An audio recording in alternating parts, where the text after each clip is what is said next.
Bonjour à toutes et à tous, bienvenue à cette première séance 2026 des lundis numériques de l'INHA. Je suis très heureux de vous accueillir et je vous souhaite vos meilleurs vœux pour cette nouvelle année. Pour ceux qui nous suivent, vous savez peut-être que cette première séance de l'année, nous la consacrons à une séance un peu plus institutionnelle, donc où des grandes institutions viennent nous présenter leur politique numérique. Et donc, c'est le cas pour cette séance avec cette invitation qui a été faite à nos voisins et amis de l'École nationale des chartes PSL pour présenter leur politique numérique, à la fois du côté de la formation, de la recherche, vraiment voir tous les aspects du numérique à l'école. Et donc, pour cela, j'ai le plaisir de vous présenter Emmanuel Bermès, Vincent Jolivet et Jeanne Vidal-Goren, qui vont prendre successivement la parole pour vous parler du numérique à l'École nationale des chartes. Donc, Emmanuel, je vous laisse sans plus attendre la parole. Merci. Merci beaucoup pour cette présentation. Merci aussi pour l'invitation. On est ravis de participer au lundi numérique de l'INHA. Je vais partager mon écran. Voilà, normalement, vous avez une magnifique photo de l'école des chartes qui devrait s'afficher. Tout à fait. Très bien. Bah, écoutez, aujourd'hui pour cette présentation, on s'est réparti la parole tous les trois. Donc c'est moi qui vais ouvrir le bal. Je vais aborder la question des origines, donc reparler un petit peu des débuts du numérique à l'école des chartes et puis de notre master numérique le plus ancien, dont je suis actuellement responsable pédagogique, le master technologie numérique appliquée à l'histoire. Du coup, j'ai annoncé le plan dans mes diapos.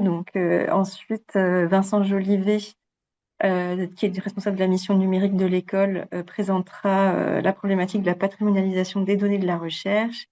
Et enfin, Charles Algoren, qui est responsable du master humanité numérique, abordera la question des humanités plutôt computationnelles. Voilà pour un petit peu ce qu'on a prévu aujourd'hui. Pour ce qui est pour ma part, je voulais ouvrir cette présentation en revenant un petit peu aux origines, au tout début de l'arrivée du numérique à l'école des chartes, puisque ça parle à deux fibres en moi. La première, c'est que j'étais à l'école à ce moment-là, puisque j'ai passé le diplôme, enfin j'ai obtenu mon diplôme d'archiviste paléographe en 2001. Et 2001, c'est aussi l'année où le premier site web de l'école des chartes a été mis en ligne. Donc, je vous en ai mis une copie d'écran ici que je suis allée chercher dans Internet Archive. Donc, ça, c'est pour introduire la deuxième raison pour laquelle tout ça me parle, c'est que aujourd'hui, je m'intéresse à l'histoire du web. Ça fait partie de mes sujets de recherche de prédilection. Je travaille sur les archives de l'Internet du coup, je suis allée fouiller un petit peu dans ces archives de l'Internet pour voir ce qu'elles pouvaient nous raconter sur l'histoire du numérique à l'école. Alors, un premier site qui a été créé par Gauthier Poupeau en 2001, qui était un site plutôt informationnel, mais quand même dans cette version du site qui a été capturée là, à partir de 2002, hein, c'est la version de janvier 2002, mais vous pouvez voir que il y a marqué dessus dernière mise à jour décembre 2001. C'était un site sur lequel on pouvait déjà trouver du contenu et en particulier les positions des thèses. Je fais partie d'une des premières promos dont les positions de thèse ont été mises en ligne sur le site de l'école. Aujourd'hui, on a un site spécifique qui est dédié à ces positions de thèse. Donc 2001, et assez rapidement, en fait, on a vu le site de l'école des chartes devenir véritablement un site de contenu. Donc là, on est toujours dans la mémoire du site de l'école.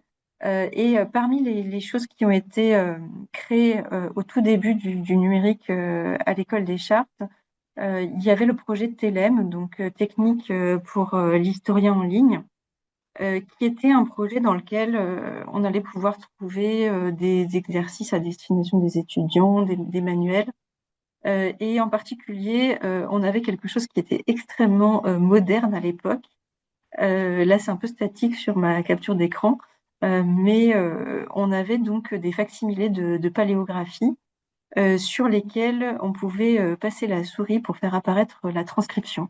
Donc ça, ça apparaissait un petit peu à l'époque comme un des miracles du web. Autour de la même période, donc en 2003, on a aussi l'école des chartes s'est aussi lancée à ce moment-là dans les premières éditions en ligne. Donc là, je vous ai fait pareil une copie d'écran de l'archive de 2003 qui montre quelles étaient les premières éditions qui avaient été à ce moment-là développées. Et il se trouve que moi, j'étais impliquée dans la création de la toute première, vous voyez, estampe de l'école des chartes sous la direction d'Emmanuel Bermès. C'était à l'époque voilà, une des premières bases de données qui a été mise en place. C'était assez artisanal, pour être tout à fait honnête. Mais voilà, on avait l'impression de défricher un peu des choses nouvelles à l'époque avec ce genre de création. Et puis ce que vous pouvez voir avec les autres éditions en ligne, c'est que les professeurs de l'école se sont en fait à ce moment-là impliqués dans cette idée d'avoir des projets numériques. Et une des éditions numériques que je voulais mentionner parce que je pense qu'elle a fait date dans l'histoire du numérique à l'école, c'est le Cartulaire blanc de Saint-Denis, qui était une édition électronique sous la direction d'Olivier Guyot-Janin. Donc vous pouvez voir que au début il y avait un chapitre qui était disponible, qui était le chapitre de Tremblay en France. Et en fait, Olivier Guyot-Janin, à l'époque, avec Gauthier Poupeau qui assurait la partie ingénierie du projet, ils étaient assez actifs dans une communauté qui s'intéressait à l'utilisation du numérique en histoire à travers un bulletin qui existait depuis longtemps maintenant, depuis même avant le web, qui s'appelait Le médiéviste et l'ordinateur. Et dans Le médiéviste et l'ordinateur, on voit en fait comment les historiens médiévistes se sont emparés petit à petit du numérique. Et là, au début des années 2000, il y a eu ce moment où on s'est tourné vers la question de la diffusion en ligne des résultats de la recherche, où on a découvert ou redécouvert un standard qui existait en fait depuis les années 80, qui était la TEI. Et dans ce fameux article sur le projet d'édition électronique du cartulaire blanc, ils ont cette phrase qui est un petit peu restée, qui est l'édition électronique change tout et rien. C'est-à-dire qu'elle ne change rien dans la façon de faire le travail scientifique, de présenter les résultats de l'édition de texte, puisqu'ils ont essayé d'être au plus proche dans le rendu de ce qu'on pouvait faire en termes de typographie, de mise en page, etc., de ce qu'on pouvait faire dans l'édition plus traditionnelle sous forme papier. Mais elle change tout dans la façon de travailler, dans les procédures à mettre en place et aussi dans un certain nombre d'enjeux qui sont apparus par la suite. En effet, assez rapidement, en fait, donc là j'ai cité un exemple, mais en réalité il y en a eu d'autres. Assez rapidement, une des questions qui se sont posées, c'était si on se met à produire de façon importante et à diffuser des ressources numériques dans le cadre de travaux pédagogiques ou de travaux de recherche, parce que le cartulaire blanc, c'était un travail de recherche, mais qui impliquait aussi les élèves de l'école dans la production de cette édition de façon collective. Ça allait poser des problématiques d'infrastructure et en particulier deux questions. La question de l'interopérabilité, c'est-à-dire comment est-ce qu'on allait faire en sorte que ces ressources soient compatibles les unes avec les autres quand elles sont produites par différents projets de recherche. et la question de la pérennité. Comment est-ce qu'on allait pouvoir s'assurer que ce qu'on mettait en ligne avait une persistance et qu'on pourrait continuer à l'utiliser à travers le temps. Et donc, au milieu des années 2000, il y a eu des initiatives dans ce sens, et en particulier le CNRS avait lancé un appel à la création de centres de ressources dont l'objectif c'était de mettre en commun des moyens entre différentes équipes de recherche pour justement se doter d'infrastructures numériques qui permettraient d'assurer l'interopérabilité et la pérennité de ces ressources. Et c'est comme ça que l'École des Chartes, conjointement avec l'IRHT, a créé le centre de ressources Telma, centre de ressources numériques, dont je vous ai de nouveau trouvé une capture d'écran dans Internet Archive, puisqu'il n'est plus en ligne aujourd'hui, mais qui marque pour moi un moment où on prend conscience en fait de la nécessité de pérenniser ces données et d'avoir une approche durable d'un point de vue technique, d'un point de vue de l'ingénierie.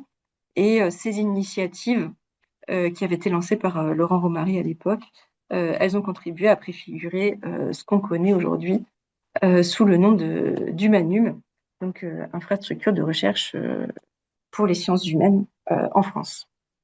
Donc voilà, cette rapide introduction pour positionner ce qu'il en était du numérique au tout début des années 2000. Et puisque j'ai ouvert la présentation en expliquant que c'est une période que j'ai vécue en tant que jeune chartiste, je voulais aussi en profiter pour faire un petit retour d'expérience sur ce que ça représentait d'être confrontée au numérique à l'époque. Donc, comme je vous le disais, moi j'étais diplômée archiviste paléographe en 2001. Et après être allée à l'ENSIB, je suis arrivée comme jeune conservatrice des bibliothèques à la BNF en 2003 sur un poste qui s'appelait responsable fonctionnel de la bibliothèque numérique sur le web, un intitulé de poste assez long qui n'était pas forcément évident à saisir, on va dire ça comme ça. Il fallait en même temps qu'on était en train de faire du numérique dans les institutions patrimoniales, en particulier à la BNF où je travaillais à ce moment-là, il fallait aussi inventer ce qu'on était en train de faire. Donc, on a connu une période un petit peu particulière dans cette première décennie 2000 dans les institutions patrimoniales, où il y avait des projets numériques, évidemment, qui existaient déjà depuis un moment. Il faut savoir que, par exemple, à la BNF, il y avait des projets de numérisation depuis le début des années 90, donc ce n'était pas quelque chose de complètement nouveau. La première version de Gallica, c'est 97. Mais on était confronté à des changements d'échelle, une généralisation en fait de l'utilisation du numérique dans le contexte du métier. Et par exemple, les premiers projets sur lesquels j'ai été amenée à travailler quand j'ai rejoint la BNF au début des années, enfin en 2003, en gros entre 2003 et 2005, c'était des projets euh, qui impliquaient une connaissance assez fine du matériau documentaire. On était dans le contexte soit de la numérisation, soit de la création d'archives nativement numériques. Et on était donc confronté à des documents d'un type nouveau, dont il fallait imaginer la façon dont ils allaient pouvoir être soit convertis au numérique dans le cadre de la numérisation, soit faire l'objet d'un traitement documentaire dans le cadre d'archives nativement numériques, comme peuvent l'être les archives du web. Du coup, on a inventé beaucoup en faisant. Et pour ça, on s'est beaucoup appuyé sur les compétences qu'on avait pu acquérir à l'école des chartes, moi et d'autres confrères et consoeurs qui ont travaillé sur le numérique dans ces années-là. Et voilà, en essayant d'appliquer des savoir-faire qui sont les savoir-faire des matières classiques de l'école, qui peuvent être la diplomatique, par exemple, euh, la paléographie, etc., l'histoire matérielle du livre, ce genre de choses, de savoir comment les appliquer dans le monde numérique. Et on a connu un temps qui peut être un petit peu comparé avec ce qui s'est passé au début de l'école des chartes au XIXe siècle, où en fait il fallait à la fois euh, traiter des documents et puis inventer comment est-ce qu'on les traitait. Donc, cette période qui a vu en fait l'émergence d'un patrimoine numérique entre les années 2000 et puis les années ensuite 2010, elle a été passionnante à vivre. Au point que c'est devenu un sujet de recherche pour moi, puisque donc là je fais un peu de pub pour le livre que j'ai publié l'année dernière, mais simplement pour dire que dans ce livre, je retrace en fait un peu ces années où on a petit à petit adapté ou inventé les procédures de travail qui permettaient de traiter du document numérique en institution patrimoniale, euh, en s'appuyant sur des méthodes éprouvées et assez typiquement chartistes, mais en les adaptant au contexte numérique.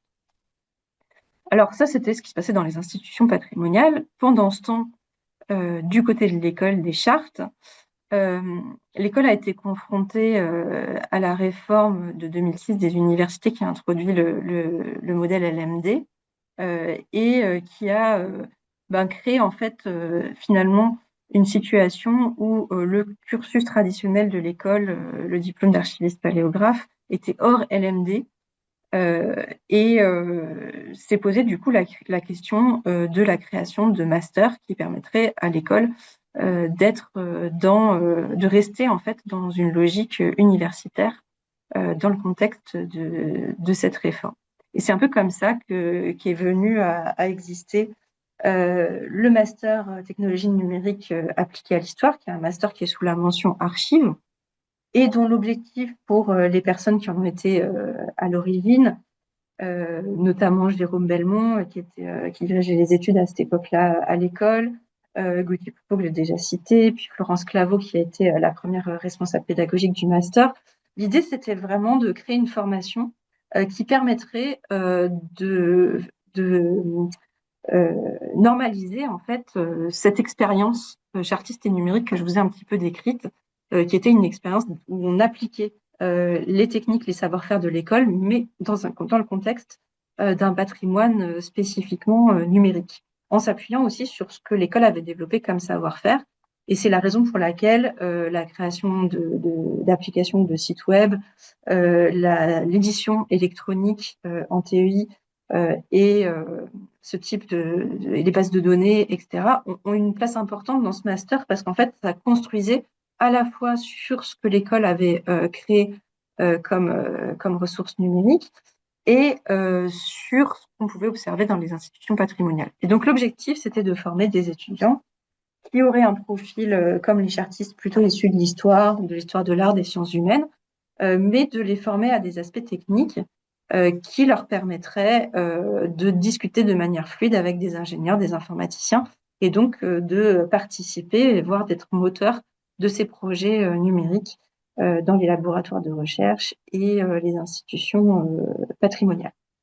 Donc il y a eu plusieurs époques dans le master que j'ai cité sur la diapo. Donc après la période de Florence, qui était plutôt une période d'inscription dans le paysage professionnel et qui a permis au master dès le départ d'avoir vraiment un rôle important en termes de bassin de recrutement pour les institutions.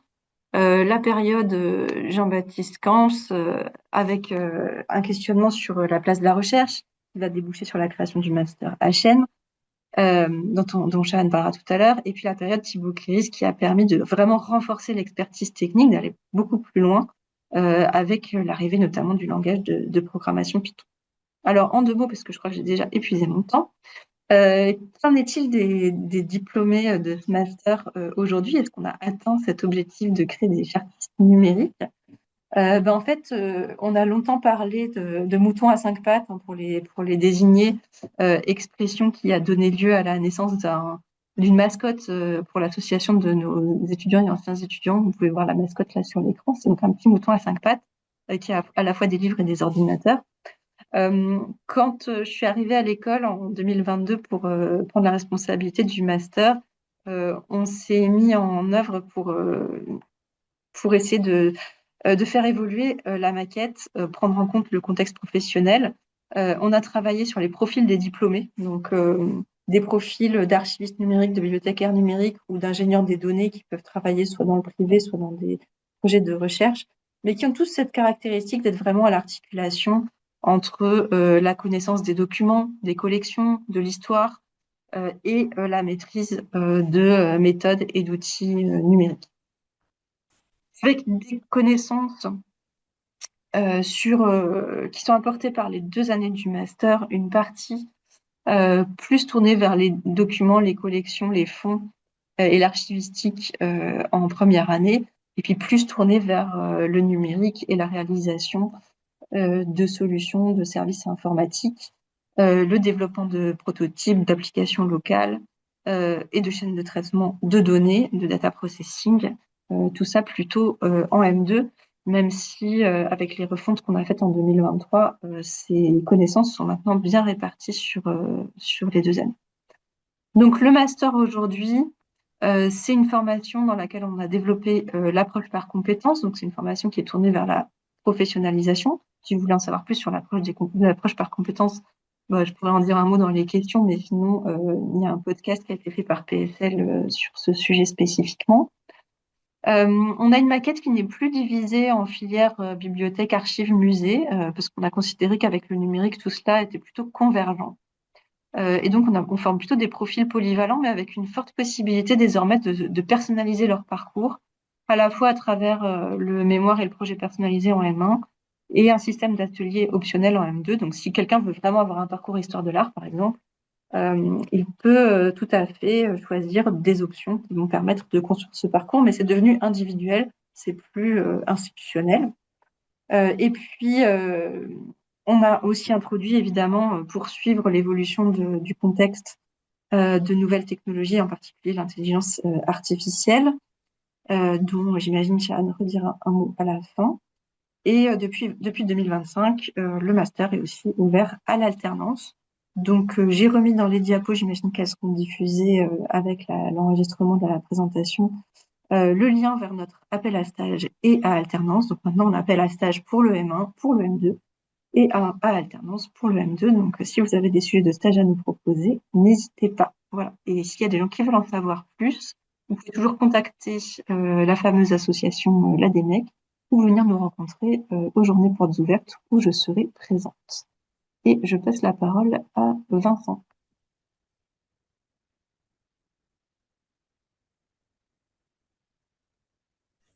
Merci beaucoup, Emmanuel. Alors, attends, je vais essayer de partager ma présentation. Voilà, j'espère que ça fonctionne. Ça, c'est Vincent. Ça marche, voilà. Merci Pierre-Yves. Un grand merci de l'invitation, hein. Je dois dire, je suis vraiment très content de pouvoir participer et poursuivre le dialogue avec vous. Donc, la commande, c'était de présenter la mission projet numérique de l'École des Chartes. Donc, on va voir qu'il y a quand même pas mal de liens avec le service numérique de la recherche de l'INHA. Et de parler du défi de la patrimonialisation des données. Donc là, c'est un vaste sujet. Je vais essayer d'en dire quelques mots. Donc là, j'ai mis le nom des collègues, Jean-Victor Bobby, Lucas Tariel, Philippe Ponce, hein, qui travaillent avec moi depuis plusieurs années à la mission projet numérique. Et évidemment, ce qui va vous être présenté tout de suite leur doit beaucoup l'essentiel. Donc, merci beaucoup, Emmanuel, pour la fresque historique sur 20 ans. C'est vrai que là, on commence à avoir une vraie profondeur historique. Donc, pour ma part, je n'ai pas résisté à la tentation de vous fournir une vue un peu mosaïque comme ça des réalisations et des projets qui sont maintenus à la mission projet numérique.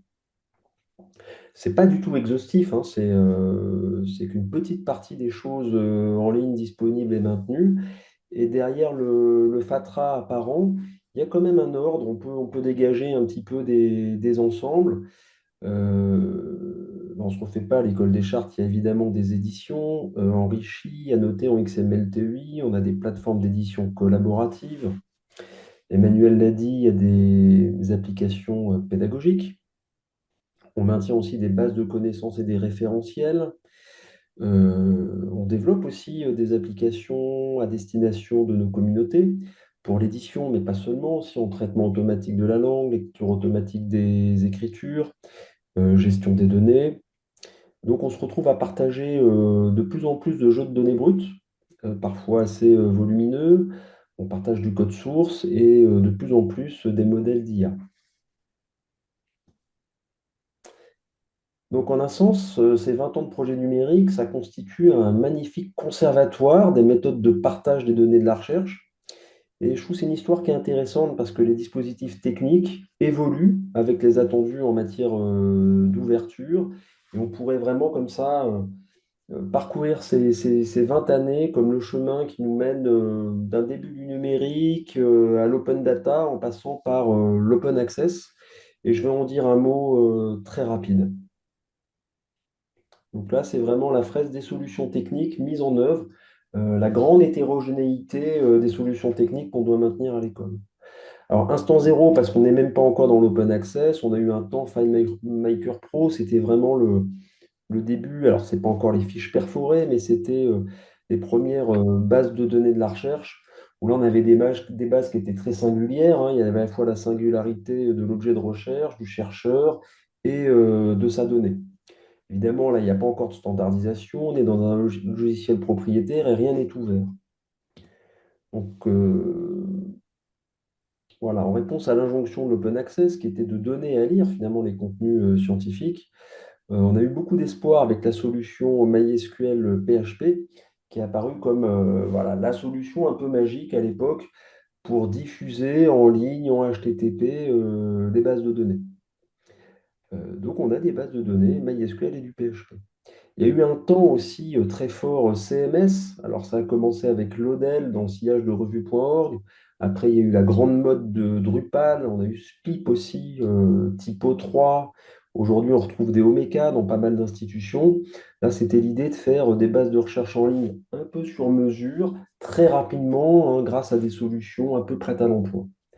Et puis, de ce moment aussi, accès ouvert, il faut que je dise un mot de DeepL, qui a été vraiment le premier logiciel important qui a été écrit à l'école et qui visait à la publication en ligne des éditions XML2i. Là, l'idée, encore une fois, c'était de donner à lire et pas de donner un accès direct à la donnée brute. Alors, on a eu beaucoup de migrations de FileMaker vers MySQL, mais pour autant, il y avait vraiment des limites lourdes, hein, puisque la donnée en tant que telle n'était pas partagée avec une base de données MySQL. En fait, ce qu'on partageait, c'était l'éditorialisation, puisque finalement, seule l'éditorialisation de la donnée était accessible en lecture via une page web. On n'accédait pas à la donnée brute. Du coup, la pérennisation des données n'était pas du tout assurée, hein. Et ben, si jamais le front-end, l'application de consultation tombe en panne, ben, on n'a plus du tout accès à la donnée qui reste stocké sur un serveur MySQL qui peut continuer à tourner, mais qui est rendu inaccessible. Et puis, le troisième point, c'est plus en lien avec les CMS, c'est-à-dire qu'on a eu cette mode-là d'utiliser des CMS, mais qui a conduit à des modélisations, de mon point de vue, problématiques, puisqu'on a souvent collé à des modèles un peu préconçus pour gagner du temps. Donc ça, je peux donner des exemples très très concrets hein, chez nous, hein, dont je suis d'ailleurs tout à fait responsable. Et enfin, on peut en discuter plus tard si vous le souhaitez. Donc là, on poursuit un petit peu là, notre cheminement parmi les solutions techniques pour arriver à l'open data. Et là, de mon point de vue, la grande transformation des 10 dernières années, c'est le recours à des API. Donc avec les API, là, ce qui compte, c'est plus du tout de formater les données pour les donner à lire dans un navigateur en HTTP, mais bien de structurer les données et de les lier. On connaît maintenant tous TripleIF pour les images et les annotations. On utilise, on a contribué à spécifier DTS pour le partage des éditions XML-TEI. On utilise LinkPlaces, qui est une évolution de GeoJSON pour les référentiels géohistoriques.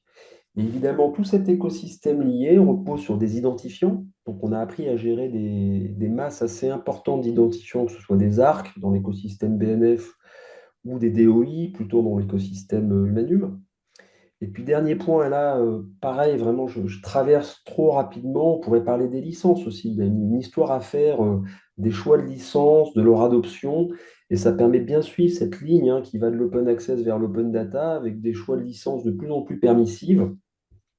Aujourd'hui, on se contente de CC BY, on adopte des licences enfin, pour les données, on adopte la licence MIT plutôt pour les logiciels et s'oppose presque aujourd'hui dans cet écosystème de la republication de l'adoption d'une licence CC0, alors qui n'est pas en fait autorisée, c'est un peu provocateur là, mais la question se pose parfois avec évidemment des enjeux de republication et de traçabilité potentiellement empêchés. Donc l'écosystème aujourd'hui, hein, notre bain, c'est la science ouverte. Et la science ouverte dessine pour nos réalisations un nouveau cahier des charges qui vise à concilier à la fois l'éditorialisation, donc la partie open access, et l'exposition des données, qui serait la partie open data. Donc une autre manière de regarder ces 20 années serait de faire un petit peu l'inventaire des solutions techniques. On a plus de 100 ressources à administrer. Sur notre organisation GitHub, ça représente quand même 88 repos, ce qui est considérable. On retrouve des solutions dans bien des langages, PHP, différentes versions, Java, Python. On a déjà plus de 10 versions déployées de Python, JavaScript. On a des systèmes de gestion de bases de données qui peuvent être divers. Et à l'arrivée, notre infrastructure, c'est 8 VM pour 5 OS. Donc là, on voit qu'il y a une hétérogénéité très très forte techno qui, bah, évidemment, rend ardue la tâche de maintenance.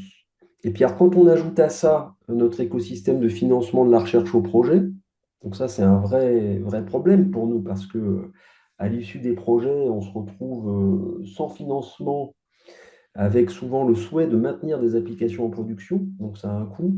Et puis, on a aussi, dernier point, là qui est peut-être un point de vue qui est plus personnel, qui est chez nos collègues un très fort attachement aux applications, de mon point de vue, parfois au détriment des données. C'est-à-dire, ce qui compte, c'est vraiment de maintenir en ligne des applications plus que l'ouverture réelle des données. Et c'est bon, à discuter. Voilà, tout ça pour dire que la maintenance, je ne parle même pas de la patrimonialisation, la maintenance seule de ce catalogue applicatif, c'est un enjeu considérable. Alors on essaye quand même d'y répondre. C'est la raison d'exister de la mission projet numérique de l'École des Chartes. En tant que mission, on a une feuille de route avec l'objectif de définir et de déployer une infrastructure dédiée aux données de la recherche.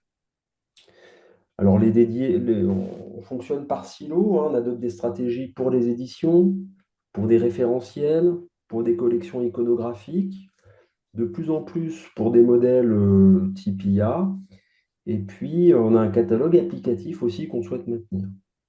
Au niveau de l'établissement, là quand je parle de l'établissement, c'est l'École des Chartes et ses composantes, on essaye aussi de veiller à l'harmonisation technique des différents projets numériques. Alors ça, c'est très important parce que ça apporte des garanties en matière de pérennité des développements.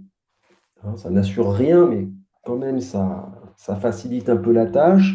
Et puis surtout, oui, l'idée, c'est de faciliter la maintenance de l'ensemble. Alors concrètement, la mission projet numérique, c'est une équipe consolidée de 3 personnes, moi-même et 2 collègues, Jean-Victor Bobby et Lucas Terriel. Et puis, au gré des financements, on a la chance d'avoir des renforts. Alors, sur financement Bibissima, on a quand même 3 ingénieurs actuellement, 2 pour les éditions et un pour le projet d'Icotopo. Donc, c'est Philippe Ponce, Maxime Popinot et Marguerite Fresque. Et puis, à la mission projet numérique, on accueille aussi des ingénieurs qui sont recrutés à l'école sur financement de recherche en lien avec le labo, donc le centre Jean Mabillon, actuellement Charlie Mostajo et Lila Comte. Et puis la mission projet numérique bénéficie, et ça je dois vraiment le souligner, d'un soutien institutionnel fort de l'école. C'est-à-dire qu'en vrai, sans le soutien, sans les postes et le budget, ben, on ne pourrait pas évidemment assurer nos missions. Je dois dire aussi en interne on bénéficie du soutien du Centre de ressources informatiques de l'école qui continue à administrer les anciennes VM. Et puis, je dirais un mot évidemment d'Humanum, puisqu'on a vraiment, je pense en France, la grande, grande chance de pouvoir bénéficier d'une grille de services excellente, sans laquelle nos missions seraient irréalisables. Alors, pour la maintenance et la patrimonialisation, on va lister un petit peu la méthode. Première méthode, l'harmonisation du stack technique. Hein, l'idée, c'est vraiment d'assurer la convergence. Donc là, vous avez sur la diapo les principales librairies qu'on utilise et qu'on réutilise toujours. Donc en vrai, du Python, et puis du Vue pour la couche présentation et Elastic pour la fouille. Alors, évidemment, il y a d'autres librairies, hein, mais ce sont les principales. Deuxième principe important, c'est le respect des bonnes pratiques. Donc là, c'est essentiel. Il faudrait donner une conférence sur le sujet. Donc, je ne vais pas le faire, mais je vous renvoie pour le coup à la conférence très intéressante que Brigitte Almas a donnée en octobre 2017 à l'école. Et tout est d'actualité. Donc là, vraiment, je vous renvoie à son discours qui est très, très passionnant. Sur la slide, il y a deux petites images qui rendent compte de en tout cas de notre souci de toujours bien documenter. Donc à la fois à des fins de développement, mais aussi d'adoption de nos solutions. Et notre souci aussi de toujours tester nos applications pour nous prémunir des régressions potentielles quand on fait de la maintenance applicative. Ensuite, on essaye vraiment de standardiser les déploiements et de monitorer et les machines, les VM et les applications. Donc là, nous, on déploie tout dans l'écosystème Humanum. Un immense merci à Humanum, on les cite autant qu'on peut. Donc nous, toutes nos VM, nous, sont des VM mises à disposition par l'infrastructure Humanum. Voilà, et l'objectif, c'est évidemment de réduire le parc de ces VM et on veille en permanence comme ça à faire converger les solutions sur une infrastructure qu'on essaie de réduire maximalement. Ensuite, notre effort porte sur la mutualisation du code, hein. Si on factorise, on essaie de partager le code entre toutes nos applications. Là, j'ai donné le seul exemple des éditions en ligne. C'est un principe qui est mis en œuvre de longue date à l'école. Le projet DEEP, c'est un projet qui est très ancien, hein, qui a plus de 15 ans et qui a été abandonné, mais ça a été un projet emblématique en la matière, hein. L'idée, c'était vraiment de faire en sorte que toutes les éditions TUI fonctionnent avec la même solution DEEP. Aujourd'hui, c'est DOTS, qui est un beau projet. DOTS, c'est notre solution de publication qui est adossée à l'API DTS. Et c'est un projet dont le développeur principal est Philippe Ponce, à la mission projet numérique. Point suivant, c'est la conception d'architecture microservices. Alors ça, on y tient beaucoup. Et là encore, on pourrait en discuter longtemps. Hein, je vous ai dit qu'avec l'architecture MySQL PHP, quand l'application tombait, on n'avait plus accès à la donnée.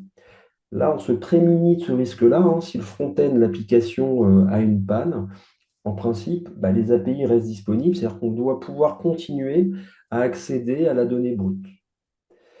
L'architecture microservice, c'est aussi intéressant parce qu'on distingue bien de manière très rigoureuse chaque service, ce qui fait que s'il y en a un qui tombe, les autres continuent à fonctionner, et puis on peut en faire évoluer qu'un seul. On n'est pas obligé de travailler au tout.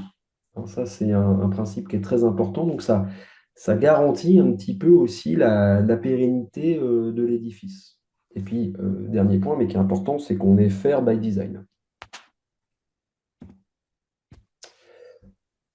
Ensuite, et j'en donnerai l'exemple avec le projet ENDP, on utilise maximalement les entrepôts d'exposition des données de la recherche, pas seulement en tant qu'archive, mais on essaye vraiment d'actionner ces entrepôts comme le back-end de nos applications. Donc ça, c'est vraiment très très important et j'espère qu'on pourra le faire de plus en plus. C'est-à-dire que ces entrepôts nous offriront la possibilité de mieux adosser nos front-ends à leur service. Ça, c'est un point dont je souhaite discuter avec vous. Autre solution, on ne le dit jamais, mais ça arrive quand même parfois, le décommissionnement. Voilà, c'est-à-dire qu'il y a des applications qui ont bien vécu et il faut savoir, elles sont remplacées ou il faut savoir les abandonner. Donc c'est vrai que c'était assez, merci Emmanuel, c'était presque émouvant de cette petite plongée dans l'Internet Archive, mais là je vous ai donné l'exemple de Telem. Alors qui est toujours accessible en réalité en HTTP, on maintient en HTTP, mais bon, pour le coup c'est moribond. Et puis, quand même, la part essentielle de notre travail consiste à réécrire, refactoriser, migrer des applications. Donc là, c'est un travail qui est coûteux, qui est parfois douloureux parce que c'est dur de consacrer beaucoup d'énergie à des projets finis ou déjà faits. Mais je considère que c'est un travail qui est important, intéressant, parce qu'à chaque migration, on a l'occasion de nettoyer et améliorer la qualité des données. Donc là, je vous donne deux exemples, hein. Celui du dictionnaire des imprimeurs lithographes, qui est un projet qui était précédemment déployé dans du Drupal et qui, pour le coup, souffrait d'une très très mauvaise modélisation. Donc là, la migration, ça a été l'occasion de requalifier complètement la donnée. Et puis l'exemple du Dicotopo, qui était maintenu précédemment à l'université de Dijon et qu'on a migré en lien avec le CTHS et qui a été là encore l'occasion d'une requalification complète de la donnée et du liage au référentiel INSEE qui a permis la géolocalisation des plus de 500 000 lieux décrits dans la base. Alors voilà pour les stratégies de maintenance. Un exemple peut-être plus concret avec l'application ENDP. Donc l'application, je vous présente cette application parce qu'on en est fier, c'est une des dernières publiées. Elle a été développée à l'école par un collègue précieux qui s'appelle Lucas Terriel. Et c'est un projet qui s'inscrit dans le cadre de l'ANR-ENDP, coordonné par Julie Claustre et Darwin Smith, qui est dédié à la publication des registres médiévaux de Notre-Dame de Paris. Donc on s'est retrouvé avec beaucoup de données hétérogènes. Donc aux Archives nationales, il y a eu l'acquisition, la numérisation de pas loin de 15 000 folios des registres. Donc on a 15 000 images en haute définition. On a de la vérité terrain pour les opérations d'HTR. On a des modèles de lecture automatique. On a la prédiction intégrale pour les 15 000 pages au format XML Alto. On a pas mal de code en fait pour les post-traitements, la reprise du code, etc. Et on a des exports. Là, j'ai seulement noté l'export vertical qui est utilisé pour l'indexation dans le moteur de recherche NoSketch. Donc l'idée, c'était de construire une application qui articule et donne accès à l'ensemble de ces silos de données. Alors, comme je l'ai dit tout à l'heure, la science ouverte nous dicte aussi un cahier des charges. Il s'agit de publier un corpus inédit dans une perspective d'open access, de partager des données brutes dans une perspective d'open data, de faciliter la fouille du corpus. Bon, voilà, c'est de la science, hein, et avec de la recherche, pardon, et avec des fonctionnalités de recherche très, très avancées. Et puis, dans une perspective d'open science, on a réalisé qu'il était important de documenter toute la chaîne de traitement de manière à rendre ces traitements reproductibles. Alors, quand on ajoute à ce cahier des charges l'impératif de durabilité, là, c'est vrai qu'en tant que développeur, on flippe un peu, quoi. Concrètement, on a procédé, comme on l'a dit, par microservices. On a fait un entrepôt par silo de données, donc pour les images, pour la transcription, pour la vérité terrain, etc. Et à l'arrivée, on s'est dit, on va actionner Nakala comme un back-end. Alors, l'idée là, c'est d'exploiter Nakala non seulement comme un entrepôt pour l'archivage et la diffusion des données brutes, mais aussi comme une solution back-end pérenne pour l'application ENDP. Alors, qu'est-ce que ça donne? Je me permets de vous montrer un diagramme. J'ai essayé de le concevoir assez simple. Et là, je vous montre cette logique-là uniquement pour la partie facsimilé interactif. Alors, qu'est-ce que c'est que le facsimilé interactif dans l'application ENDP? C'est la possibilité dans une visionneuse IIIF Mirador de pouvoir feuilleter les registres page à page et d'avoir par-dessus l'image du folio la transcription en superposition. Là, vous voyez sur l'image, là, l'highlight bleu, hein, Ordinarium et Capituli. Donc là, on voit vraiment, c'est la couche texte prédite à l'HTR qui vient se superposer à l'image. Donc, pour construire ce service, on a quoi? On a d'abord toutes les images. Donc, sur la partie Nakala, en haut à gauche, là, vous avez le silo image. C'est un entrepôt Nakala. Vous avez toutes les transcriptions automatiques HTR. Ben, c'est le silo XML Alto qui est déposé sur Nakala. Là, on a écrit du code. Lucatériel a écrit un petit utilitaire qui s'appelle Nakalator, qui va discuter automatiquement avec les API de Nakala pour générer les manifestes des registres. Donc, les manifestes qui mettent en relation la séquence d'images avec la séquence de fichiers XML Alto pour la lecture. Donc, à partir de là, on produit des manifestes qu'on aurait aimé aussi exposer sur Nakala, mais pour une raison technique, ce n'est pas possible. Ça, on pourra en discuter si vous voulez. On discute avec Nakala avec Humanum pour rendre ça possible, mais bon, on a dû se résoudre à les exposer sur le GitLab Humanum. Et donc, via les API de Nakala et de GitLab, eh ben, on accède aux données et en fait, notre front-end ne se contente d'éditorialiser des flux de données qui proviennent et de Nakala et du GitLab Humanum. C'est-à-dire que nous, on ne gère plus aucun back-end pour l'application. Et ça, c'est un principe qu'on souhaiterait vraiment étendre à l'ensemble de nos applications pour maximiser leur pérennité, en tout cas pérenniser l'accès aux données et faciliter aussi la maintenance.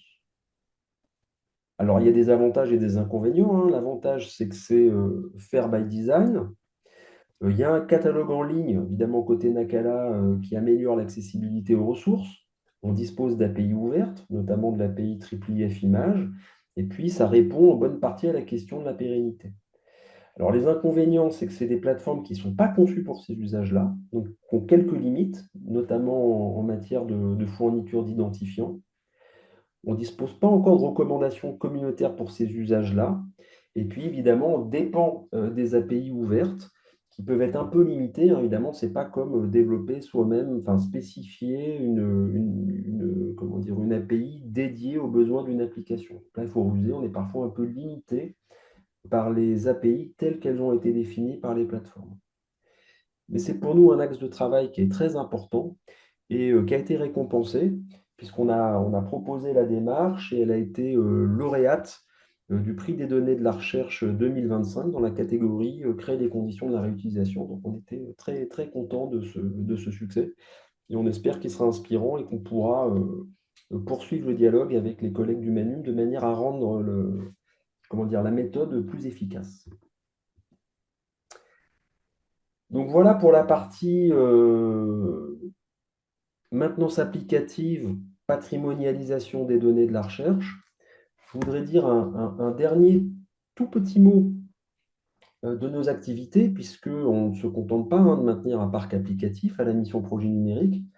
Le but en optimisant les opérations de maintenance, c'est aussi de pouvoir dégager du temps pour la recherche. Et on s'engage de plus en plus dans des recherches qui mobilisent les méthodes de la vision par ordinateur. Donc, un projet, ODIL, pour Object Detection for Illuminations. Je vous présente celui-là parce qu'il est peut-être plus en lien avec les sujets abordés à l'INHA. C'est un projet qui est soutenu par Bibissima et mené en lien avec les collègues de l'EHESS et de l'EPFL et qui vise à explorer les potentialités de la vision par ordinateur pour la description et l'analyse des images médiévales. Donc en réalité, notre travail consiste à définir une chaîne de traitement pour l'analyse des enluminures. 3 temps. D'abord, le repérage des enluminures dans les bibliothèques numériques. C'est quelque chose qui est réalisé et qui fonctionne assez bien. On travaille en ce moment beaucoup à l'indexation automatique de ces images selon un thésaurus qui s'appelle le TIMEL. Et c'est d'ailleurs un sujet qui a fait l'objet d'un sujet au hackathon que Shan a organisé pour le Master Humanité computationnelle à l'école la semaine dernière. Et donc, on ambitionne, au bout de cette chaîne de traitement, de pouvoir fournir des hypothèses d'interprétation des images. Ça, c'est un sujet de dialogue assez intense avec les collègues de l'École polytechnique fédérale de Lausanne. Donc voilà, pour vous donner aussi un autre exemple de nos activités à la mission projet numérique. Et je vous remercie de votre attention.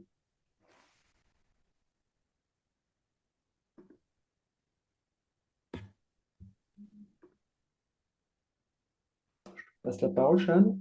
Ouais. Oui, je vais prendre le relais. Donc, merci Chane, est-ce que vous beaucoup. pouvez mettre sur grand écran, s'il vous plaît? Ouais, je vois pas trop ce que je peux faire de plus, mais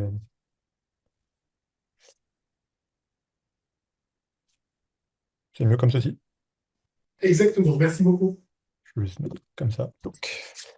Euh, donc je remercie Emmanuel et Vincent pour leurs présentations respectives. Je vais prendre le relais sur la partie intelligence artificielle. Et donc, merci à l'INHA pour l'opportunité qui nous est proposée pour présenter nos travaux et le master humanité numérique qui prend en charge cette partie formation sur la partie intelligence artificielle et ce qu'on peut en faire. Alors, ce qui ressort hein, des présentations d'Emmanuel et de Vincent, qui est une problématique que vous connaissez évidemment toutes et tous dans vos projets, en tout cas l'INHA dans les projets en numérique que vous portez, je suis sûr que vous connaissez cette problématique-là, c'est que nous avons profité ces dernières années d'énormes plans de numérisation de données, et là, que ce soit dans les institutions patrimoniales ou que ce soit plus généralement partout, on numérise massivement.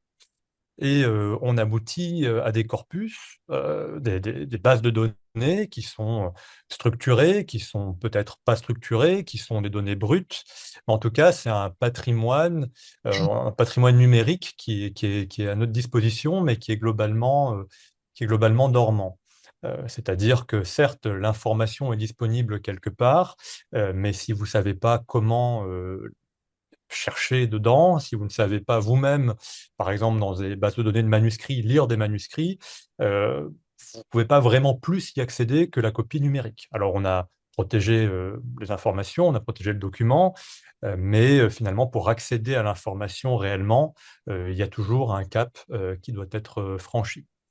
Et donc, bon, bah, ça fait évidemment écho aux dernières dynamiques là, depuis 5, 6, 7 ans maintenant, où on a des méthodes hein, en intelligence artificielle qui, par définition, permettent de traiter de la masse. Et ce traitement de masse permet de valoriser, alors ça veut tout et rien dire, mais valoriser qui est l'accès pour un public plus large qui n'a plus besoin de faire l'effort euh, d'acquérir des connaissances dans un domaine spécifique et qui va pouvoir découvrir des informations, un patrimoine, des données. Et il y a la partie exploitation, puisqu'évidemment, on a l'avantage maintenant dans le monde de la recherche de pouvoir bénéficier de corpus énormes, mais ces corpus énormes, bah, ils sont tellement énormes qu'on ne peut plus les appréhender manuellement. Ça prendrait beaucoup trop de temps, d'une part, et surtout, en fait, il y a peut-être des propriétés relatives à ces corpus qui peuvent apparaître lorsqu'on utilise des méthodes numériques d'intelligence artificielle. Et ça va être tout l'enjeu de répondre à cette question-là, qui est dans le point d'interrogation en rose à votre écran. Donc, c'est tout l'enjeu du master humanité numérique. C'est toute la raison pour laquelle l'école des Chartes s'est positionnée sur cette question et a essayé de monter une formation pour répondre à ce besoin. Alors, je vais surtout parler d'IA, mais alors historiquement, le master humanité numérique, il a été fondé en 2017. Il a été lancé par Jean-Baptiste Camps en concertation avec de nombreuses personnes à l'école. Vincent Jolivet en a fait partie, Florian Cafiero, Marie Puren et bien d'autres. Euh, D'abord avec des méthodes computationnelles d'apprentissage machine, mais pas forcément d'intelligence artificielle. Et là, maintenant, hein, depuis 2-3 ans, on investit essentiellement dans l'intelligence artificielle. Donc, l'idée qui est derrière, c'est que, bon, déjà, il faut former les gens à l'intelligence artificielle. Alors, Ce qu'on va entendre par intelligence artificielle ici, c'est vraiment la recherche d'informations et l'exploitation d'un corpus, hein. Ça ne va pas être tout ce qui est de la partie générative, etc. Et il faut évidemment développer des compétences dans ce domaine-là, que les profils des humanités puissent profiter de ces compétences, mais également ne pas totalement déléguer cette question-là, la transformer en un seul défi technique, puisque finalement c'est extrêmement facile de faire de l'IA aujourd'hui, ça le sera de plus en plus encore à l'avenir, mais c'est d'accrocher ça à une question de recherche. Ça s'inscrit dans un besoin d'exploitation d'un corpus, de répondre à une problématique. Et évidemment, une fois qu'on a fait ça, il faut savoir comprendre et discuter les résultats et pas simplement prendre pour argent comptant une métrique qui est associée. Donc, c'est dans cette idée-là, d'abord sans IA, puis maintenant avec IA, que le master HN a été développé. Euh, et qui est un master de recherche à la base, justement pour permettre de former des chercheurs qui ont un profil hybride, euh, à la fois humanité et à la fois data science. Alors là, vous avez un simple résumé de ce que fait le master. Alors, humanité numérique, on va l'entendre ici comme un master d'intelligence artificielle, de sciences de la donnée pour les humanités. C'est un master qui est un master recherche, qui est désormais aussi ouvert à l'apprentissage depuis cette année. Et l'objectif, c'est de développer un énorme socle de connaissances en data science, vision par ordinateur, traitement automatique de la langue, analyse de réseau, imagerie 3D, etc. Et d'adosser ça à des compétences dans une thématique de spécialisation propre à l'étudiant. Et donc vraiment avec une logique commune, même si les thématiques sont différentes, avec la logique commune qui est d'exploiter des grands corpus de données. On a des petites promotions, mais ça fait quand même un petit monde à la fin depuis presque maintenant 10 ans. Donc, vous avez quelques thématiques classiques qui sont abordées sur la droite. Je vais détailler ça un peu plus en détail dans quelques instants. Le tronc commun est le suivant, avec vraiment un socle de connaissances très, très costaud, hein, même si on prend des étudiants sans background particulier en data science et en informatique. On va très très loin dans la partie IA, la partie data science et méthodes computationnelles, méthodes quantitatives. Euh, et la partie thématique, elle, est réalisée dans les établissements partenaires. Je ne l'ai pas vraiment précisé, mais c'est un master PSL qui est porté par l'école Deschartes, mais qui est en partenariat avec l'ENS, le PHE et également le HESS historiquement. Et donc là, les étudiants ont simplement à choisir dans ces établissements partenaires tous les cours qui les intéressent dans une thématique donnée pour pouvoir développer une problématique de recherche sur cette thématique-là, le cas échéant en entreprise ou en institution, dans le cadre d'un apprentissage alternance. Alors, il y a des parcours qui dominent quand même, mais c'est finalement très, très sur mesure, c'est très à la carte. Et on essaie de répondre un peu aux besoins de tous les profils. Donc, nous, on s'intéresse uniquement, on enseigne essentiellement le tronc commun, mais toutes les disciplines thématiques sont abordées en réalité. Je passe les détails, c'est quelque chose d'assez clair, je crois. Vous avez ici quelques exemples. Donc, détecter des trucs dans des manuscrits, c'est très facile. Ici, vous avez un exemple d'un papyrus grec. Bon, on avait entraîné des modèles à détecter les caractères dans un cadre endommagé. Ça marche bien, mais juste détecter des caractères pour les détecter, ça ne sert pas à grand-chose. Et donc, les étudiants, par exemple, type de problématique de recherche qui a été développée par Malateña Vlachou il y a quelques années maintenant, en 2024, c'était, alors pas sur mon papyrus grec en l'occurrence, mais d'identifier des patterns dans les caractères pour identifier l'archétype qui a donné lieu à toutes les variantes graphiques derrière. bon, bah, il faut quand même savoir avoir des compétences en paléographie, il faut quand même savoir discuter de la pertinence ou pas des résultats, savoir soi-même faire ce travail finalement manuellement, discuter d'un point de vue paléographique, et ça, évidemment, c'est pas un pur data scientist qui peut le faire, il faut pouvoir s'épanouir dans les deux domaines. Un autre exemple ici qui est beaucoup plus récent, alors je l'ai mis pour illustrer le fait qu'on ne s'intéresse pas qu'à des questions patrimoniales. On a une étudiante cette année qui vient de soutenir, Yael Zribi, qui a travaillé sur le rire, dynamique de rire dans des corpus de stand-up euh, avec des vidéos de Netflix. Et là, elle a défini une chaîne de traitement qui combine à la fois de la détection de pauses gestuelles, détection des rires dans le public, identification de types de plans dans la vidéo, et également, après avoir fait la transcription du texte parlé, euh, reconnaissance vocale, appliquer un modèle de topic modeling pour pouvoir mettre en corrélation ensuite la pose, les plans, le rire et les thèmes qui étaient abordés. Bon, une chaîne de traitement très compliquée, mais qui donne des résultats assez prometteurs, assez novateurs. Après, des choses plus classiques. Alors, plus classique, ne me faites pas dire ce que je n'ai pas dit, hein, ne veut pas dire pour autant plus facile, mais un terrain plus balisé de computer vision, où Lise Bernard, il y a 2 ans, avait travaillé sur des textiles en Amérique latine et avait essayé d'identifier des motifs récurrents pour voir si on pouvait dater et identifier des géographies à partir des motifs. Et bon, et pour mettre quand même un exemple sur le texte, bon, voilà, un exemple de Jean Barré il y a un peu plus longtemps maintenant, 4 ans, sur l'analyse de 150 ans de littérature. Évidemment, voilà, c'est un exemple typique où vous ne pouvez pas le faire à la main pour identifier s'il y a des patterns, des motifs qui apparaissent pour définir un canon littéraire.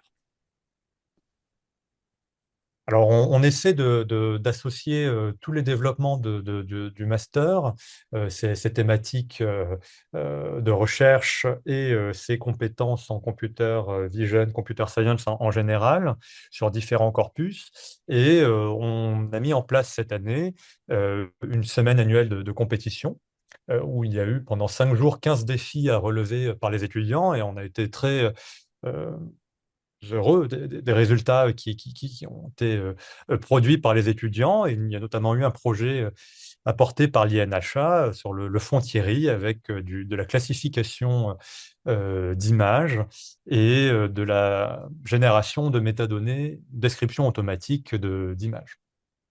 Bon, évidemment, en 5 jours, il n'y a pas le temps de mener une problématique de recherche, mais au moins ça lance des pistes et ça essaie de surmonter des questions techniques. Et, donc là, je remercie l'équipe de l'INHA qui a vraiment joué le jeu de nous accompagner et d'assister les étudiants, et ça a été vraiment extrêmement formateur.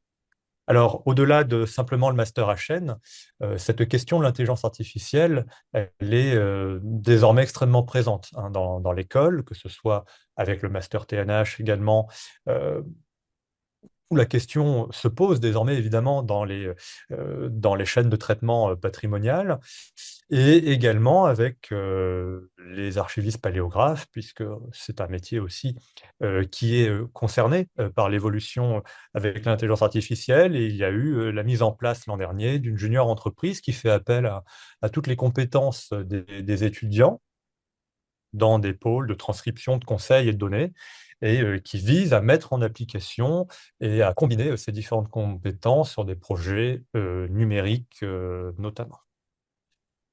Alors, tout ça, ça s'inscrit dans un contexte de recherche, évidemment. Les étudiants, alors nous, moi, à mon échelle, je suis là sur la partie pédagogie pour les étudiants, pour développer cette compétence-là de data scientist un peu plus thématique, un peu plus quali, qui soit un peu concerné par les données. Et ça s'inscrit évidemment dans un écosystème de recherche qui est porté par de très nombreux projets hein, en ce moment même. Je ne vais pas les détailler évidemment parce qu'il me faudrait un temps infini pour détailler chacun des projets de recherche, mais je vous laisse les voir à l'écran. que cela soit sur des méthodes computationnelles en général, sur de l'évolution culturelle, que ce soit sur de la philologie ou de la transcription automatique, mais que ce soit également sur de l'archivage numérique et du patrimoine numérique comme les skyblogs, Odile, comme l'a mentionné Vincent Jolivet, sur des enluminures, ou encore sur des collections muséales ou la notion de patrimoine augmenté dans l'écosystème Sphinx, dans lequel l'École nationale des chartes porte un axe qui est l'axe patrimoine augmenté. Alors, si je veux refaire écho à ma slide initiale, donc créer de la donnée, on sait faire. Mettre en place des chaînes de traitement, c'est ce qui a été, pour des institutions patrimoniales, la marque de fabrique et ce qui a vraiment permis au master TNH de se développer. Donc, c'est toute la chaîne que vous avez en haut. Et au-delà de la numérisation et de valorisation, structuration des données, qu'est-ce qu'on fait de ces données? Comment on l'exploite? Comment on pose des questions de recherche dessus? Comment on développe des modèles d'IA dessus? C'est toute la partie HN qui s'est développée euh, à la suite de TNH à partir de 2017.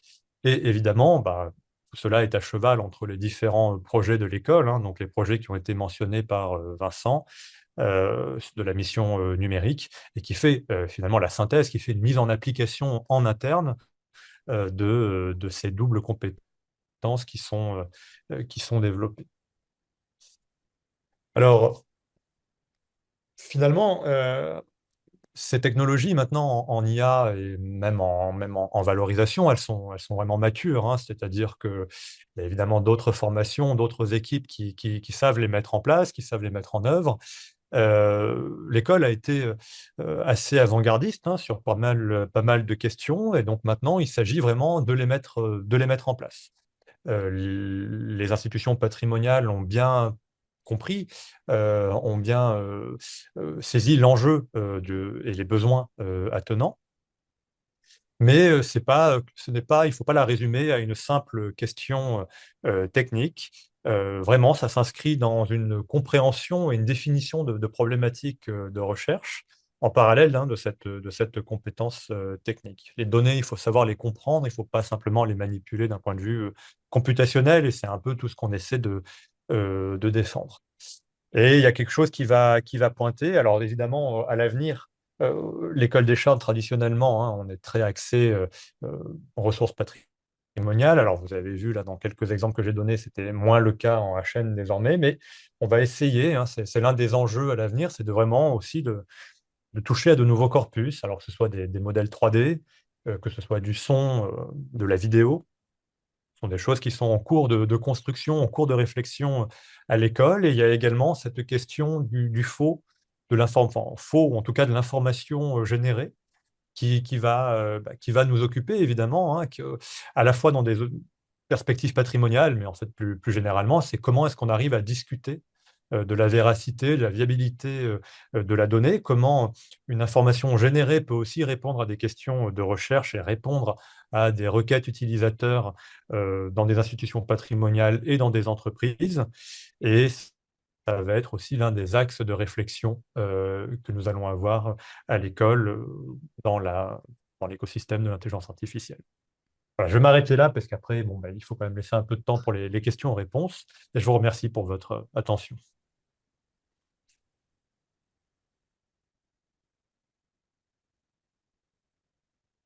Merci beaucoup, Chad. J'aimerais bien que vous reveniez sur la diapo, sur l'avant-dernière diapo, sur les enjeux, parce que je trouvais que ça faisait une bonne synthèse entre les trois présentations, en fait, hein. Et pour l'instant, on n'a pas de questions de nos auditeurs, mais justement, moi, j'avais une question concernant euh, le tronc commun de vos deux masters, en fait, hein, TNH et HN, hein. Et donc, je me demandais justement, est-ce que c'est un tronc commun qui doit être partagé entre les deux masters ou c'est des cours totalement différents et spécifiques? Emmanuel, je me lance d'abord. Vas-y. Alors, de fait, hein, il y a des dominateurs communs, hein, puisqu'on s'inscrit dans une logique qui peut être partagée sur certains points, de l'exploitation ou de la valorisation de corpus, de cette question numérique. Alors, le master euh, TNH a quand même une dimension d'abord archive et le document et comment on l'exploite, le structure et le valorise, là où HN a quand même une vocation avant tout data science. Donc, de fait, pour faire de la data science appliquée au patrimoine, des compétences de TNH vont être nécessaires.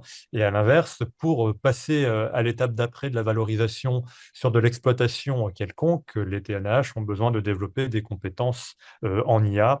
Et et de fait, il y a des ponts qui se créent. Mais il est vrai que bon, dans les 2 ans d'un master, c'est très difficile, évidemment, à la fois d'être sur les 2 tableaux. Ce sont 2 formations qui sont extrêmement denses dans les 2 cas. Donc, à la fois en HN, vous devez, comme on part avec des gens qui n'ont pas forcément un bagage en data science, on doit les former de zéro, très vite monter en compétences et en parallèle développer une thématique dans le choix de l'étudiant.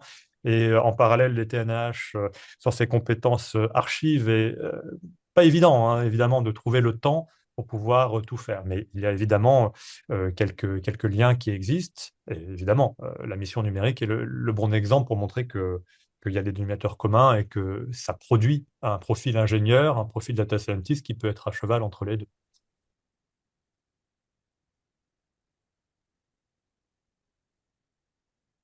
Oui, j'ai pas grand-chose à ajouter sur la question. Je souscris à ce qu'a dit Chad. D'accord.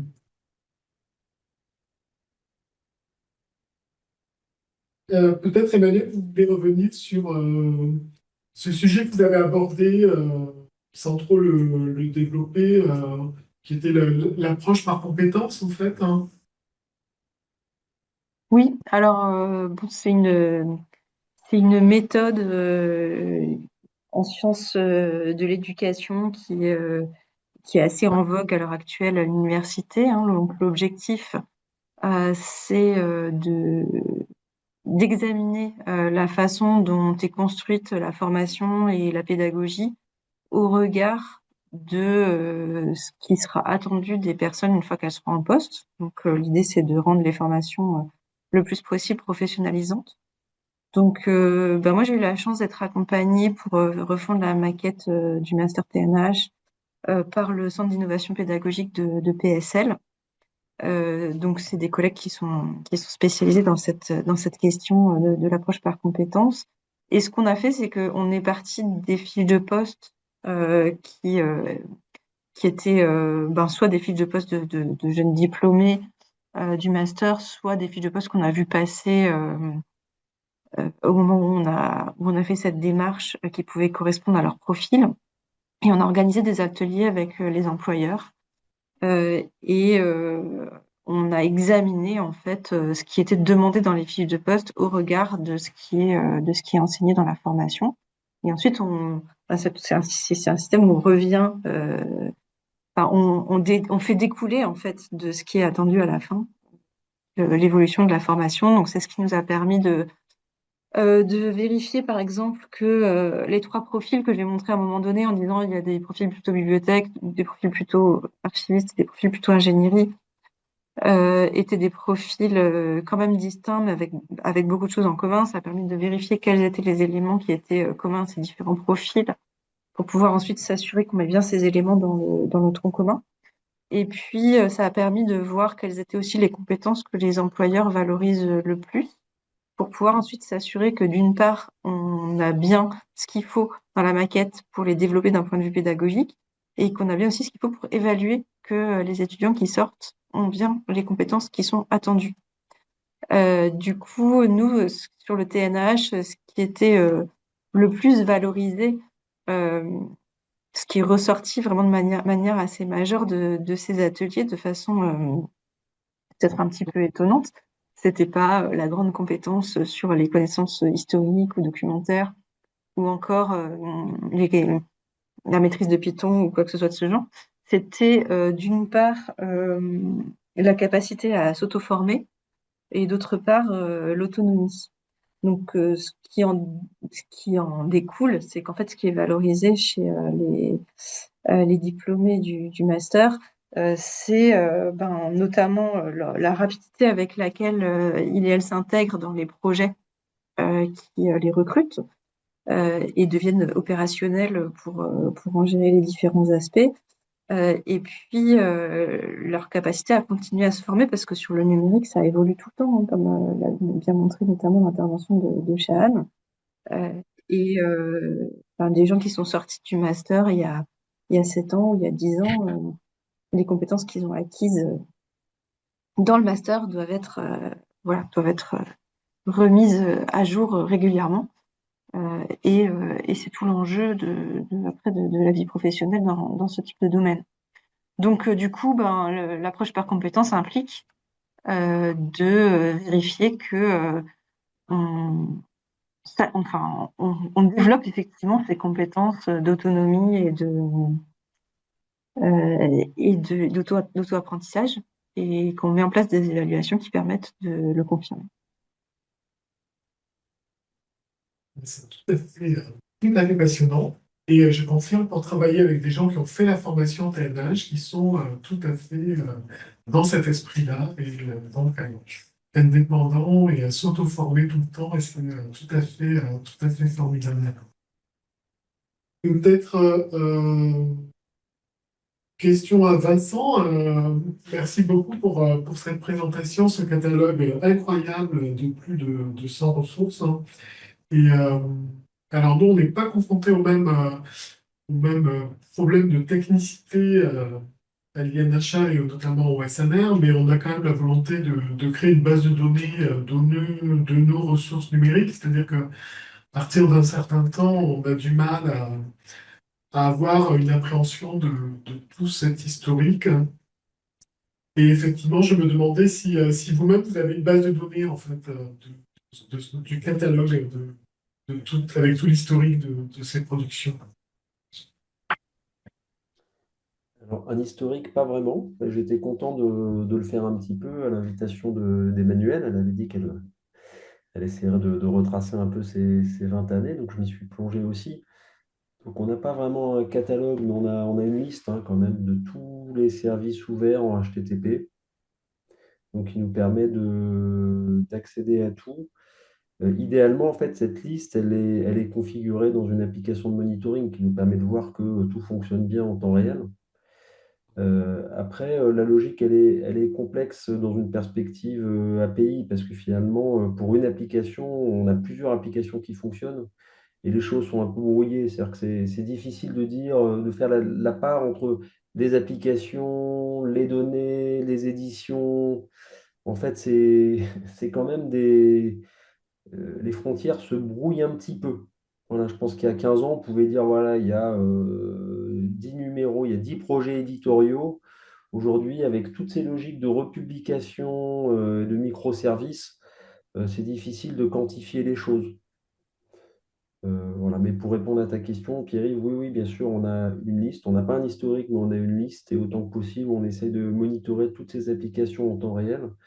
Je leur dis, c'est un petit peu dingue, hein, mais ces vieilles applis en HTTP répondent toujours. Voilà, notamment grâce au CRI qui a engagé à une époque où j'étais pas présent à l'école, hein, c'est pas mon travail, mais le travail de virtualisation des anciens serveurs, donc les serveurs historiques qui ont été évoqués avec les premiers sites web, l'application Telem. Eh ben, j'ai des collègues qui ont pris soin de les virtualiser et et l'accès fonctionne toujours. Alors, merci beaucoup à vous justement d'avoir inclus cette présentation historique en fait de l'école des chartes. Je trouve que ça donne beaucoup de relief à ce qui se fait et pour vous reprendre pour des sciences qui évoluent tellement vite, hein. C'est vraiment intéressant d'avoir comme ça un historique des 20 dernières années. Je trouve que ça donne beaucoup d'éléments de compréhension. Donc on a une question qui a été posée dans les questions-réponses. Donc, est-ce qu'on a une idée des secteurs dans lesquels les diplômés des différentes promotions se trouvent recrutés cela va-t-il au-delà des milieux du patrimoine et de la recherche, hein, et cela a-t-il évolué au fil du temps? Moi, je peux répondre pour le TNH. Il y a un document qui récapitule les, les filières de recrutement, les profils, qui est disponible sur le site, sur la page du master. Mais globalement, ce que je dirais, c'est que on a un peu trois cas de figure. On a des gens qui vont faire exactement ce pourquoi le master est prévu, c'est-à-dire faire de l'ingénierie dans les institutions patrimoniales ou dans les projets de recherche, et qui font carrière dans ce domaine-là. Donc, on commence à avoir pas mal de TNH maintenant dans les institutions patrimoniales, dans les archives, au ministère de la Culture, etc., qui ont des profils qui ont évolué vers souvent de la chefferie de projet, enfin, vers plus de responsabilités. On a des gens qui restent dans les institutions patrimoniales, mais plutôt sur des fonctions de bibliothécaire ou d'archiviste classique, éventuellement après avoir passé les concours de type NCIB, INP, ça existe aussi. Et puis le troisième cas de figure, c'est des gens qui vont faire complètement autre chose. Et ça arrive toujours, je pense, dans toutes les formations. Mais globalement, j'ai envie de dire que l'essentiel de nos étudiants, côté TNH en tout cas, euh, on a rarement des énormes surprises. C'est des gens qui vont travailler dans les domaines d'expertise de la formation. Et Merci. dans le cadre d'humanité numérique, jusqu'à il y a peu, c'était dans une écrasante majorité, effectivement, des poursuites en thèse, et pour la plupart, d'ailleurs, en thèse financée. Donc, on toujours été une grande source de fierté. Alors maintenant, depuis 2 ans, avec la professionnalisation et aussi la démocratisation des méthodes d'IA, on a un quart, un tiers des profils qui commencent à aller plus dans le privé. Alors, soit du privé qui a quand même un lien avec le patrimonial, donc les entreprises qui travaillent sur l'exploitation, la gestion de documents, l'extraction d'informations, euh, soit des documents texte ou des documents images. On a aussi des gens qui travaillent tout simplement comme data scientists, désormais dans des startups, etc. Donc des choses qui n'ont strictement rien à voir, mais qui sont des profils qui plaisent, même s'ils sont moins évidemment euh, avancés en mathématiques qu'un vrai data scientist. Ils ont cette capacité à discuter des données, à remettre en cause, à se poser des questions, parfois plus facilement et de manière plus intéressante pour une application dans la vie de tous les jours, dans le monde socio-économique. Donc on a quand même, ça commence à monter. Alors avec l'ouverture du master en apprentissage, c'est quelque chose qu'on doit mesurer à partir de maintenant, mais il n'est pas aussi impossible qu'on se retrouve avec des profils un peu plus ingénieurs, dans des laboratoires, hein, en priorité, je pense, mais aussi dans des, dans des entreprises avec des exploitations de corpus audiovisuel, de corpus textuel, etc. Et donc jusqu'à présent, hein, c'est quand même énormément le monde de la recherche, mais oui, il y a une tendance à s'orienter vers un monde plus économique, mais économique, patrimonial, quand même. Voilà. Alors, concernant l'apprentissage, on se souvient que c'est de plus en plus difficile de démarcher et de trouver des entreprises qui sont prêtes à s'engager, surtout depuis les changements qu'il y a eu d'un point de vue institutionnel dans ce domaine. Et je voulais savoir si, justement, s'il y avait un accompagnement particulier de l'école à ce sujet. Bah, sur le TNH, enfin, tout d'abord, l'alternance, on vient de l'ouvrir, hein. C'est vraiment la première année où on fait ça. De mon côté, il y a eu autant d'offres que ce que j'espérais avoir, ni plus ni moins, donc ça c'est bien. Je pense que ce qu'on constate avec le master TNH, c'est que comme les étudiants sont quand même pas mal recherchés, je reçois chaque année un assez grand nombre d'offres de stage. Alors c'est vrai que j'en ai reçu moins cette année que les 2 années précédentes, mais on est quand même à peu près 2 offres de stage par étudiant. Je pense que c'est une grande chance pour notre formation d'être aussi visible et de recevoir autant d'offres dans le cadre de l'appel qu'on fait chaque année. Qui dit 2 à 3 offres de stage par étudiant chaque année, dit 2 à 3 institutions qui sont déçues de ne pas avoir de stagiaires. Donc je pense que le positionnement de l'alternance, ça peut être aussi un moyen de s'assurer, entre guillemets, la venue d'un ou une TNH. C'est comme ça, en tout cas, que certaines institutions l'ont vu. Donc, j'ai bien conscience que les conditions sont moins favorables que quand on a ouvert le dispositif l'année dernière. J'espère qu'on aura quand même des offres l'année prochaine. Oui, j'espère également. On a également quelques places en apprentissage dans le master HN et ça a aussi pris cette année. Il faut dire aussi que bon, l'apprentissage ou le stage peut aussi parfois être un pari pour une institution, une entreprise, et parfois on s'y risque pas. Mais le fait qu'il existe désormais la junior entreprise permet sur des missions courtes de montrer le savoir-faire, bon, permet aux étudiants de montrer leur savoir-faire et d'arriver à des résultats tout à fait solides qui peuvent euh, rassurer et mettre dans de bonnes dispositions des entreprises et des institutions. Et donc ça, c'est aussi un moyen pour les étudiants d'être les acteurs de ce démarchage. Nous, on les accompagne après derrière administrativement, évidemment, on crée le contexte pour faciliter tout ça, mais ils ont des vraies compétences qu'ils arrivent à mettre en œuvre, et ça c'est extrêmement précieux. Et ça, c'est bravo à eux. Une autre question peut-être concernant l'IA. Donc, on a bien compris que l'IA est de plus en plus au cœur de l'apprentissage de ces masters.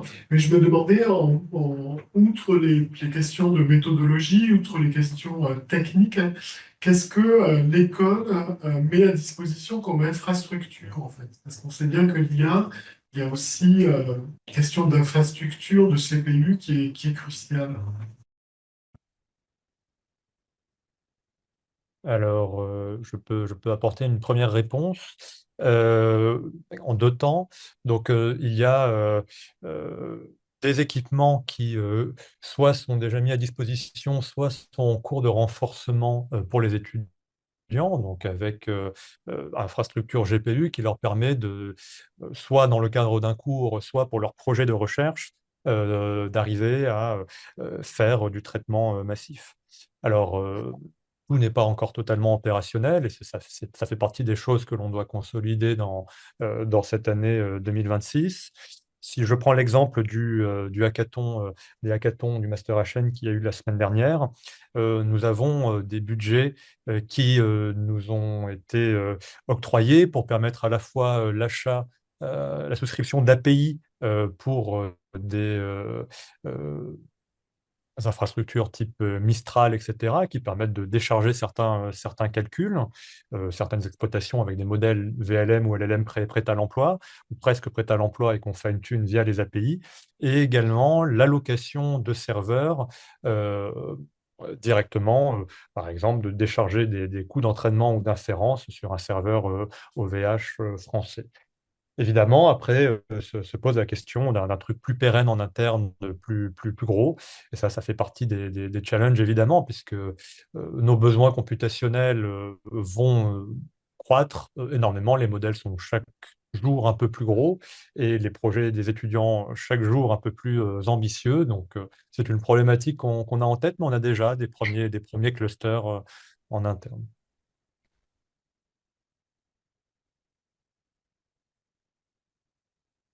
Emmanuel, vous voulez compléter ou... Non, non, c'est peut-être plutôt Vincent qui voudrait ajouter des choses, je crois. En vrai, j'ai pas grand-chose à ajouter, hein. C'est vrai que les besoins sont réels. Ils ont émergé il y a déjà quelques années, par exemple en matière d'HTR, lecture automatique des écritures manuscrites.